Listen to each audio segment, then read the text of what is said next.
Sa ibang balita ay gilit ng China na hindi aalis ang kanilang mga barko sa pinagagawang Bajo de Masinloc o Scarborough Shoal. Taliwas na naging pahayag ng ating Department of Foreign Affairs. Inilabas naman ng hukbong sandatahan ang video ng umano'y pambubuli ng barko ng China sa mga barko ng Pilipinas.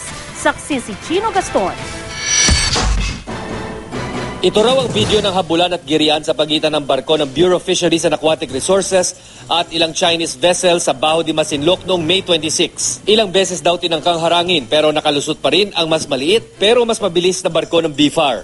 Sa isang punto, makikitang tila nagbigay daan ng dalawang barkong Chino. Pero napansin ng mga Pinoy na may patibong o makapal na tali sa daanan nila na posibleng pumulupot sa propeller o makina ng barko. Kinabukasan, lumapit naman ang isang helicopter ng China, gayon din ang isang rubber boat na may sakay ng mga kumukuha sa litrato ng barko ng Pilipinas. We will leave it up to the DFA to clarify that matter with their counterparts. Ang ganitong tensyon daw ang dahilan kung bakit nagkasundo na umano ang ating DFA at ang China na i-pull out ang mga barko mula sa Bajo de Masinloc.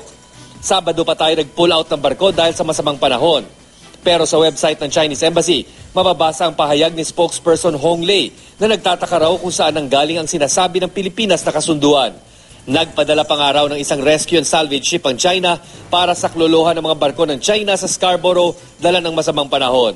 Paglilinaw naman ng DFA, ang napagkasunduan ay ang pag-alis lamang mula sa gitna o sa lagoon ng shoal. There were discussions and consultations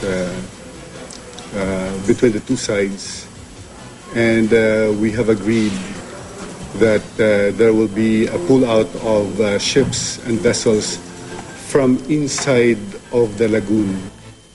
Ako si Chino Gaston, ang inyong saksi.